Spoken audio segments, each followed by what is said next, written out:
গণতান্ত্রিক জনগণ মনে করে অন্তর্বর্তীকালীন সরকারের প্রতি অনির্দিষ্টকালের জন্য সমর্থন অব্যাহত রাখা যৌক্তিক নয়। প্রিয় ভাই ও বোনেরা, গত ১.৫ দশকে স্বাধীন বাংলাদেশকে পরাধীনতার শৃঙ্খলে আবদ্ধ করে ফেলা হয়েছিল। দুর্নীতি, দুঃশাসন চালিয়ে পলাতক স্বৈরাচার জনগণের স্বাধীনভাবে বাঁচার অধিকার, ভোটের অধিকারকে কেড়ে নিয়েছিল, জনগণকে করেছিল ক্ষমতাহীন। হাজারো শহীদের রক্তের বিনিময়, বীর জনতার গণ অভ্যুত্থানে ৫ই আগস্ট ফ্যাসিবাদের পতন ঘটেছে।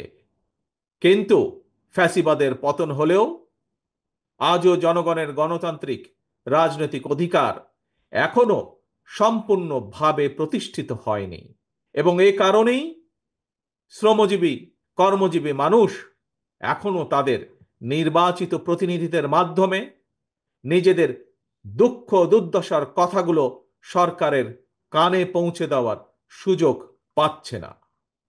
প্রিয় ভাই বোনেরা, এক্ষেত্রে আমি আপনাদের সামনে একটি উদাহরণ তুলে ধরতে চাই। আপনাদের নিশ্চয়ই সকলের কম বেশি জানা আছে, এবছর আলু চাষের সঙ্গে যারা জড়িত ছিলেন আপনারা সকলেই কম বেশি জানেন, দেশে কিন্তু এবছর বার্ষিক চাহিদার চেয়েও বেশি আলু উৎপাদিত হয়েছে। আলুর বাম্পার ফলনের কারণে কৃষকের মুখে কিন্তু হাসি ফোটার কথা ছিল, অথচ আলু উৎপাদন করে কৃষক ভাইরা এখন বিপাকে পড়েছে। একদিকে আলু উৎপাদনের খরচ ছিল দ্বিগুণ, অপরদিকে উৎপাদিত আলু সংরক্ষণ করতে গিয়েও কৃষক ভাইদেরকে দ্বিগুণ খরচ গুনতে হয়েছে। শিল্প কারখানা, গার্মেন্ট সহ প্রতিটি সেক্টরেই শ্রমজীবী কর্মজীবী মানুষদেরকে এই ধরনের বহুবিধ সমস্যা মোকাবেলা করতে হচ্ছে। আরো একটি বিষয় আপনাদের সামনে আমি উল্লেখ করতে চাই, সেটি হলো ফ্যাসিবাদী শাসনের অবসান হওয়ার পর এবছর রমজান মাসে নিত্য প্রয়োজনীয় দ্রব্যমূল্য তুলনামূলকভাবে সহনীয় ছিল। এজন্য আমরা আমাদের দল এবং জনগণের পক্ষ থেকে অন্তর্বর্তীকালীন সরকারকে ধন্যবাদ জানাই। কিন্তু প্রিয় ভাই বোনেরা, রমজান শেষ হওয়ার সাথে সাথেই পুনরায় চাল তেলের দাম বাড়িয়ে দেওয়া হয়েছে। চাল তেলের দাম বেড়েছে, কিন্তু মানুষের আয় রোজগার কিন্তু বাড়েনি। তাহলে জনগণ এখন তাদের এমন ভোগান্তির কথা কার কাছে, কোথায়, কিভাবে বলবে? প্রিয় কৃষক শ্রমিক ভাই ও বোনেরা, দেশে এখন প্রতিনিয়ত সংস্কার নিয়ে শোরগোল চলছে। গণমাধ্যমের খবর কিংবা টিভির টকশো সবখানেই সংস্কার নিয়ে আলোচনা। কিন্তু সংস্কারের যে এই এত কর্মযজ্ঞ চলছে, এই কর্মযজ্ঞে দেশের শ্রমজীবী মানুষের কণ্ঠস্বর কোথায়? কৃষক শ্রমিকরা তো গ্রামীণ অর্থনীতির মূল চালিকা শক্তি। তাহলে তারা কোথায়, কার কাছে, কিভাবে তাদের সমস্যা সম্ভাবনার চিত্র তুলে ধরবে? কে তাদের প্রতিনিধি?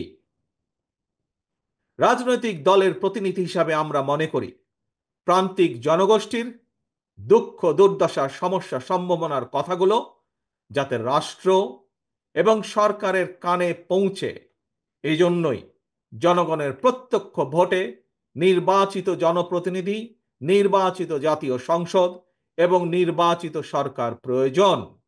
কারণ জনগণের প্রত্যক্ষ ভোটে নির্বাচিত প্রতিনিধি, নির্বাচিত সরকার অবশ্যই জনগণের কথা শুনতে বাধ্য।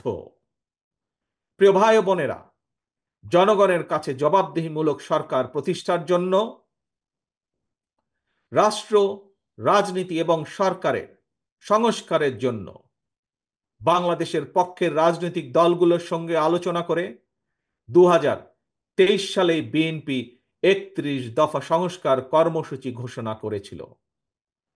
সংস্কার কর্মসূচি নিয়ে বর্তমানে বিএনপি সারা দেশে জনগণের বিভিন্ন শ্রেণী পেশা জনগণের সঙ্গে সংলাপ করে চলছে। পাশাপাশি সংস্কার কর্মসূচি বাস্তবায়নে বিএনপি অন্তর্বর্তীকালীন সরকারের সাথেও আলোচনা করছে। কারণ রাষ্ট্র রাজনীতির গুণগত পরিবর্তনের জন্য যেমন সংস্কার প্রয়োজন, একইভাবে জনগণের রাজনৈতিক ক্ষমতা নিশ্চিত করার জন্য, জনগণের ভোটের অধিকার প্রতিষ্ঠার জন্য প্রয়োজন নির্বাচন। বিএনপি মনে করে সরকার এবং নির্বাচন উভয়টি প্রয়োজন। অন্তর্বর্তীকালীন সরকারের প্রতি আহ্বান, আপনারা একটু সতর্ক থাকবেন। অন্তর্বর্তীকালীন সরকারের একটি অংশ সংস্কার এবং নির্বাচনকে মুখোমুখি দাঁড় করিয়ে ফ্যাসিবাদ বিরোধী রাজনৈতিক দলগুলোর মধ্যে সুপরিকল্পিতভাবে বিরোধ উস্কে দিতে চায়। গণতান্ত্রিক আমি জনগণের মনে এ ধরনের বিশ্বাস জন্ম দিতে শুরু করেছে। তাদের কাছে আমাদের আহ্বান, স্বল্প মেয়াদী এবং দীর্ঘমেয়াদী সংস্কার প্রস্তাবনা প্রণয়ন করুন। কোনো রাজনৈতিক দলের আপত্তি নেই, তবে পাশাপাশি প্রয়োজনীয় সংস্কার সম্পন্ন করে আইন শৃঙ্খলা বাহিনী, বিচার বিভাগ এবং নির্বাচন কমিশনকে প্রস্তুত করুন। সুনির্দিষ্টভাবে আগামী জাতীয় নির্বাচনের রূপরেখা ঘোষণা করুন। অন্তর্বর্তীকালীন সরকারের কর্মপরিকল্পনার পথনকশা গণতান্ত্রিক আমি জনগণের সামনে সুস্পষ্ট থাকলে জনমনে সন্দেহ সংশয় কেটে যাবে। প্রিয় দেশবাসী, ফ্যাসিবাদ মুক্ত বাংলাদেশে জনগণের ভোটে জনগণের কাছে জবাবদিহিমূলক সরকার প্রতিষ্ঠার জন্যই বিএনপি সহ বাংলাদেশের গণতান্ত্রিক রাজনৈতিক দলগুলো অন্তর্বর্তীকালীন সরকারকে নিঃশর্ত সমর্থন দেওয়া অব্যাহত রেখেছে।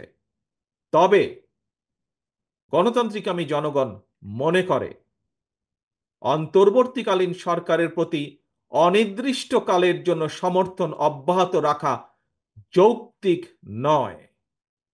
পলাতক স্বৈরাচার দেশে আর যেন মাথাচাড়া দিয়ে ওঠার সুযোগ না পায়, এজন্যই জনগণের কাছে জবাবদিহিমূলক সরকার প্রতিষ্ঠা অত্যন্ত জরুরি। ফ্যাসিস্ট কিংবা স্বৈরাচার হওয়ার মন্ত্র দেশের সংবিধান কিংবা দেশের আইনে লেখা থাকে না, বরং সংবিধান বা আইন না মানার কারণেই ফ্যাসিবাদের জন্ম হয়।